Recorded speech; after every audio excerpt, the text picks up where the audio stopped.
नमस्कार विद्यार्थी मित्रांनो, सर्वज्ञ एज्युकेशन या एज्युकेशनल प्लॅटफॉर्मवर तुम्हा सर्वांचे पुन्हा एकदा स्वागत आहे। आजच्या व्हिडिओमध्ये आपण 6 फेब्रुवारी 2026 रोजी झालेल्या सर्व महत्त्वपूर्ण करंट अफेअरच्या प्रश्नांचे विश्लेषण पाहणार आहोत। तर तुम्ही चॅनलवर नवीन असाल तर चॅनलला सबस्क्राइब करा। पहिला प्रश्न आहे, भारतातील पहिले Bharat Ratna doctor Babasaheb Ambedkar advocate training and research centre कोठे स्थापन करण्यात आले आहे?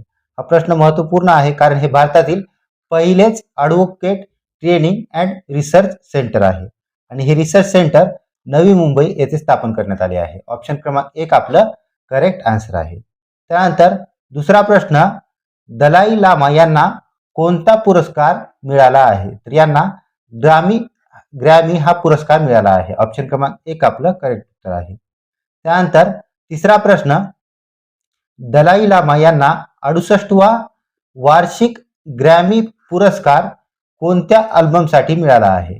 तर हा पुरस्कार त्यांना meditation the reflection of his holiness या अल्बमसाठी मिळाला आहे। हा ग्रॅमी पुरस्कार संगीत क्षेत्रातील सर्वोच्च पुरस्कार आहे आणि हा त्यांना the reflection of his holiness या संगीतासाठी, हे मेडिटेशन सॉन्ग आहे एक, त्यासाठी त्यांना मिळाला आहे। त्यानंतर पुढचा प्रश्न, भारत अमेरिका व्यापार कराराअंतर्गत अमेरिकेने भारतीय वस्तूवरील कर 25% वरून किती टक्के कमी केला आहे?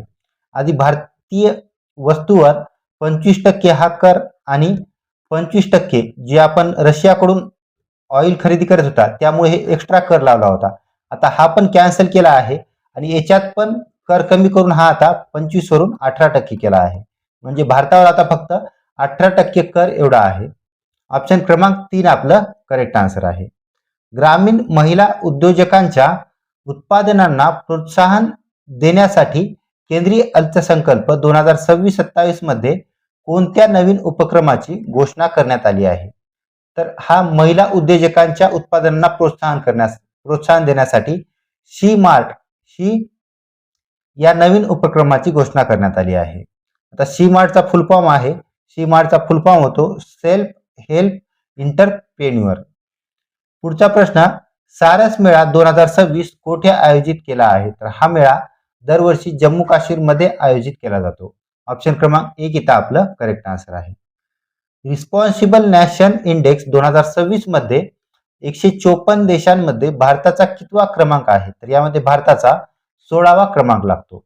आता यावर आणखी एक क्वेश्चन तयार होऊ शकतो, तो म्हणजे हा इंडेक्स रिस्पॉन्सिबल नॅशनल इंडेक्स कोणाद्वारे जारी केला जातो? तर हा इंडेक्स वर्ल्ड इंटेलेक्चुअल फाउंडेशन द्वारे जारी केला जातो, हे पण लक्षात ठेवायचं आहे। त्यानंतर परीक्षेमध्ये पहिला देश पण विचारला जातो, तर पहिला देश आहे सिंगापूर, त्यानंतर दुसरा आहे स्वित्झर्लंड आणि तिसरा आहे डेन्मार्क। पुढचा प्रश्न, पंतप्रधान नरेंद्र मोदी यांनी 2025 मध्ये जालंधर येथील आदमपूर विमानतळाचे नाव काय ठेवले आहे? तर या विमानतळाचे नाव श्री गुरु रविदास महाराज असे ठेवण्यात आले आहे। ऑप्शन क्रमांक 1 आपलं इथं करेक्ट आन्सर आहे। प्रो रेसलिंग लीग 2026 चे विजेतेपद कोणत्या संघाने जिंकले? तर हे काय कुस्ती स्पर्धा आहे प्रो रेसलिंग लीग 2026 मध्ये याचे विजेतेपद हरियाणा थंडर्स या संघाने जिंकले आहे। त्यानंतर पाकिस्तानच्या बलुचिस्तान प्रांतात कोणत्या गटाने ऑपरेशन हिरोचा दुसरा टप्पा सुरू केला आहे? या ऑपरेशनद्वारे आतापर्यंत पाकिस्तानचे 200 सैनिक मारले गेले आहेत आणि हा जे ऑपरेशन सिरूप आहे ते बलूच लिबरेशन आर्मीद्वारे सुरू करण्यात आले आहे। या सेशनच्या PDF साठी सर्वज्ञ एज्युकेशन या टेलिग्राम चॅनलला जॉईन करा, व्हिडिओला लाईक करा आणि चॅनलला सबस्क्राईब करा।